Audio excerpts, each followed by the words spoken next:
What are some unethical life hacks? This trick has helped me pass a good majority of my college courses. Send out a mass email to the class the day before an exam saying I have just finished my study guide and offer to swap it with other people. Never actually made a study guide. People would send me theirs and I would send them each other's back. Win-win for everyone. Find a partner. Hard, I know. Who is a heavy sleeper. Each night after they go to sleep, slap a nicotine patch on them. Take it off before they wake up. They will become addicted to nicotine, and should they break up with you, go through massive withdrawals. If everything has gone to plan, they will associate this feeling with their newfound freedom and come back to you. There's clothing that allows you to do virtually everything. Want to do graffiti? Wear one of those white paperish overalls. Steal a street sign. Carry a toolbox. Dress like a mechanic and you're good to go. Dress up like a technician. Walk into an office. Tell somebody you were told to take that PC. You can just walk out with it. Never underestimate how little people question the uniform. Promise a generation the technology they've been dreaming about for decades. Host a successful Kickstarter. Sell out. Profit. In order to be a good liar, you need to convince everyone that you are a bad liar. That's my secret. I'm always lying. When meeting someone, tell them you are twice as far away from them as you actually are, and are willing to meet halfway, or a block away from where you currently are. If you're in a crowd and need to get through, yell "I'm gonna puke." To dominate someone in conversation, stare at their forehead questionably. You're welcome, Reddit. Spread my wisdom far. When buying something on Craigslist, I use my spam email to lowball the seller by a lot. Then I use my regular email to give a reasonable offer that is still a good amount under the asking price. I almost always have my offer accepted. Don't call in to work sick. Call in saying that you have family problems. That's the end of the discussion. The weirdest I've heard of is rich moms hiring handicapped people to go to Disney with them so they and their children can skip all the lines. The first trick I learned in the FBI. If you're on a stakeout and you want someone to stop looking at you or think you're not looking at them, pick your nose. They immediately turn away and think you're just some jerk picking his nose. If you need a phone charger, go to a hotel and tell them you forgot your phone charger in the hotel. They'll pull out a box full of them. Take your pick. If you want to sound sick when calling into your work, lie on your back while hanging your head over the edge of the bed. You will sound congested. If you're doing something you shouldn't, confidence is key. You can just walk out of a store holding what you stole and be fine if you know how to act and have a basic knowledge of how the store works. Bonus: trespass with an orange safety jacket. Nobody questions the orange safety jacket. This type of thing happened at the local country club. Two guys walked in dressed as repairmen and just lifted a brand new 60-inch plasma off the wall and took it away. Nobody said anything because they thought they were supposed to be there. They got away clean. Hotel concierge services are for everyone. In any city in the world, just walk into an international chain hotel and ask away. Ask for directions. Have them make restaurant reservations for you. Get general advice. You can also store luggage for free at many hotels. Most places will just give you a claim ticket for your luggage and, especially if it's a bigger hotel, won't ask for a room number. If either the concierge or bill staff ask for a room number, just say that you're checking in later with a friend. Her name is Kate, but the reservation might be under her husband's name. You're meeting him for the first time and OMG, this is so embarrassing. I can't remember his name. For college students, torrent your book's PDF rather than buying the textbook. The only unethical thing here is how much textbooks cost. When career hunting, flagging Craigslist posts as spam after applying, or taking down flyers for a position, like at a college campus, cuts down on the competition. If you're a teenager and you're up to no good, tell your parents what you are actually doing. They will take it as sarcasm and stop questioning you. I never lied once in high school and I had a damn good time. Want free admission to Six Flags? Tell them you are buying a season pass, but not staying in the park that day. They will ask for collateral, usually a credit or debit card. They will give you 30 minutes to come back, or they will charge your card the full price for admission. Walk into the park, Walk around for a few minutes. When you leave the gate they stamp your hand with that awesome black light readable only re-entry stamp.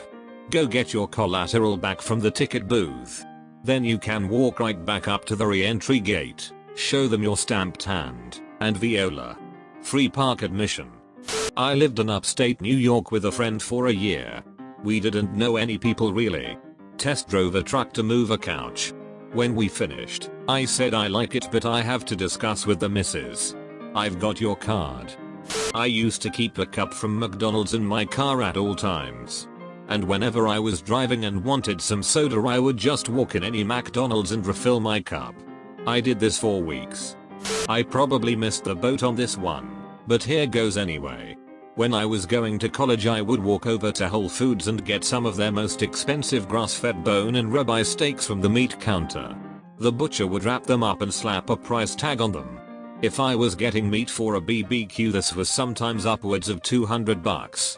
Then I would walk over to the bulk grains, put the meat on the scale, and hit print for something like oats. I'd cover the existing label on the meat with my much cheaper oats label, and proceed to self-checkout. It would ask you to scan the barcode, and then place the item in the basket. It would register the appropriate weight as both labels were from the weight of the meat. Then I'd pay 88 cents for 6 steaks and leave. I probably did this 25 times without arousing any suspicion. When I know I'm going late to be for something, I'll call ahead and tell whomever I'm meeting that I was just pulled over for speeding. Thus giving myself an excuse for being late, and demonstrating my commitment to whatever it is I'm late for. Only works once, but it usually works pretty well. I probably posted this too late and it will get buried. If only I hadn't been pulled over on the way to post this. A lot of people are asking about the ticket. I guess I forgot to mention that the cop just issued a warning. He was pretty nice about it. Not sure about all chain theaters but this is a sure bet at any AMC after buying a ticket and walking past the concessions. Head to any trash can. Stay with me here. Try to find an empty large soda cup and or popcorn bag. Take this to the counter and ask for a free refill.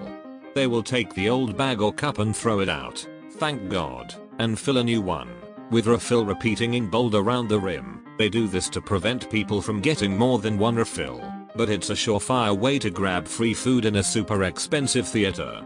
Another life hack. Don't let your date see you do it. I used to work for AMC, but Reddit is reminding me that many different AMCs have different policies with their refills. Please be discerning when routing through garbage in a movie theater. It's very awkward to say no. If you go to a fast food place for example and you simply lie and say that there was a Big Mac missing from your order during lunch rush and that your receipt got thrown away with your meal, they'll give you another one.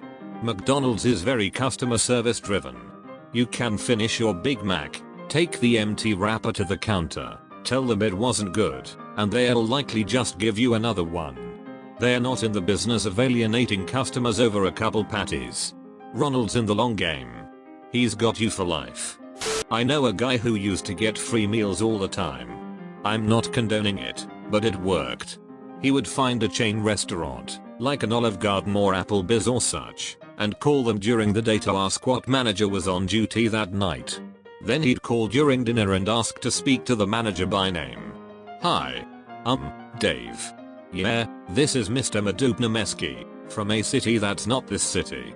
I'm not sure if you remember me, but about 8 months ago or so I was in there with my wife, and the meal just wasn't up to par. You said if I was ever in town again to give you a call and Dave won't give an F, he's not invested. He doesn't get dividends for breadsticks or anything. He just wants to get through his shift so he can hopefully get a job from the hostess in a booth in the back after they close. He doesn't remember you, but he doesn't care. And even if he did, does he really remember what happened 8 months ago? No, because he just wanted to get through his shift so he could hopefully get job from the hostess in a booth in the back after they closed. And that's how he ate a lot of his meals. Had a whole notebook with dates and codes and stuff. Very organized. Always book your hotel room with the prefix of doctor. When the morning crew pre-assigns rooms for that day's arrivals, they are likely to put you in a nicer room to avoid an unhappy pretentious doctoring about being next to the elevator. Also, if you call a hotel and they are booked for the weekend, Just call back later and book your arrival day on Thursday with a departure day of Tuesday. Hotel reservation systems are designed to turn away 2-night stays in favor of 3, 4 or 5-night stays. So just call the hotel back later and make the adjustment to your current reservation for just the days that you want. Make your arrangements directly with the hotel when possible to avoid any robotic responses from a central reservations department. What's your unethical life hack? Leave it in the comments below.